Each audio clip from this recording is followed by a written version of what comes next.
केड़ा मैं यकीन करा तेरी वल ज़बान ते केड़ा मैं यकीन करा तेरी वल ज़बान ते वायदे करे दई फिर दई वायदे करे दई फिर दई हथ रख कुरान ते केड़ा मैं यकीन करा तेरी वल ज़बान ते केड़ा मैं यकीन करा। कौन बुराई मैं कनू इलावा तेरा ब्या भी कोई यारे मनल नहीं तेरा हुंदा सच्चा प्यारे जियो मैं कनू इलावा तेरा ब्या भी कोई यारे मनल नहीं तेरा हुंदा सच्चा प्यारे तेरा मैडा खबरां पोसन तेरा मैडा खबरां पोसन मैं शरद मैदान ते केड़ा मैं यकीन करा तेरी वल ज़बान ते केड़ा मैं यकीन करा तेरी हुण ज़बान ते वायदे करे दई फिर दई वायदे करे दई फिर दई हथ रख कुरान ते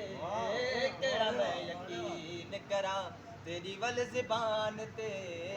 केड़ा मैं यकीन करा। केड़ा हुण नक चा घुमे कंबराणी अल्लाह करे मर वञे कंबराणी जियो आनंद रही केड़ा हुण नक चा घुमे कंबराणी अल्लाह करे मर वञे कंबराणी मेरा प्यार वेची सिर्फ मेरा कुर्ब वेची सिर्फ मैं कब्ज़े समान ते वाह वाह केड़ा मैं यकीन करा तेरी वल ज़बान ते केड़ा मैं यकीन करा तेरी हुण ज़बान ते वायदे करे दई फिर दई वायदे करे दई फिर दई हथ रख कुरान ते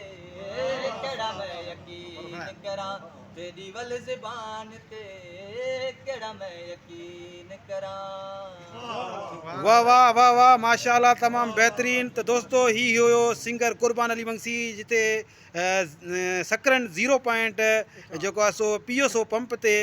यादगार महफ़िल थी वही दोस्त मिलन आया अते खानमंद बिरोई वारा कान्या स्टाफ का खास करे सिंगर कुर्बान अली बंसी सां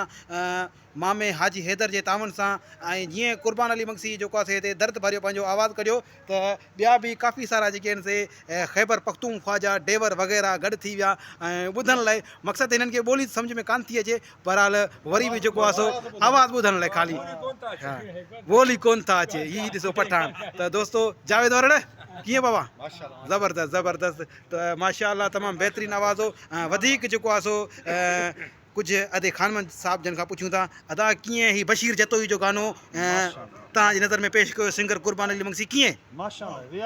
ज़बरदस्त माशाल्लाह VIP वाह वाह अदा कीअं हो गानो साईं ज़बरदस्त ज़बरदस्त आवाज़ कीअं हो ज़बरदस्त मामा कीअं